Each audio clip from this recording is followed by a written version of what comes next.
My pumpkin patch soap was super popular last year, so I decided to make 2 batches. Hey, it's Michelle and I make handmade soaps, and I'm bringing back pumpkin patch for 2024. I'm using my slab mold instead of a vertical mold because I'm going to decorate it like a pumpkin patch.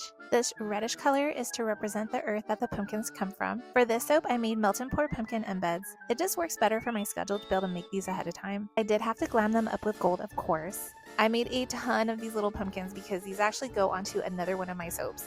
I had to Google what a pumpkin patch looks like because I've never actually been to one. I'm sure there's some here in South Texas, but it's too hot to be outside right now. I do know that pumpkins have vines, so these are my pumpkin vines.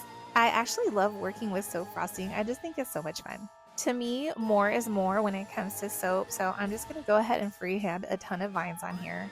I wanted to have little baby pumpkins hanging around because I felt like those big ones weren't enough and I needed to fill that space. I'm adding some leaves to my pumpkins. I might be taking a little bit of artistic liberty on that, but hey, it's soap. Somebody can let me know if there's actually leaves on pumpkin vines. Either way, I love the contrast of the orange and the green, and this is sped up 10x. This soap actually takes a really long time to make and decorate.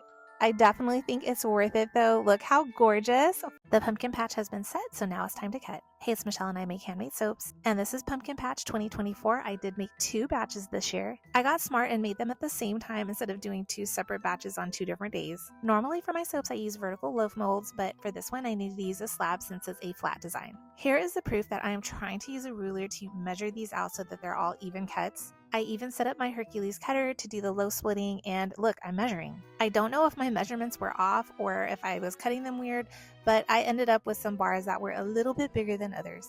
I have to say, running that slab of soap through that loaf cutter is a little bit satisfying. I really enjoy doing that. I like to go through and split all of my slabs into smaller loaves, and then I went back and tried to measure to make sure everything was correct, and then I'll go through and cut again. Now from here, I could have cut my soaps the normal way since they're shaped like a loaf, but I really enjoyed using the slab cutting feature. Somehow I got my measurements wrong, and there's a few bars that might be a little bit bigger than others, but who doesn't like more soap? I try to make sure that each piece has a large piece of pumpkin and then smaller pumpkins around it. Like I said in the previous video, the scent on this is pumpkin sandalwood. I love that the sandalwood scent tones down the sweetness of the pumpkin, and it's the perfect fall scent.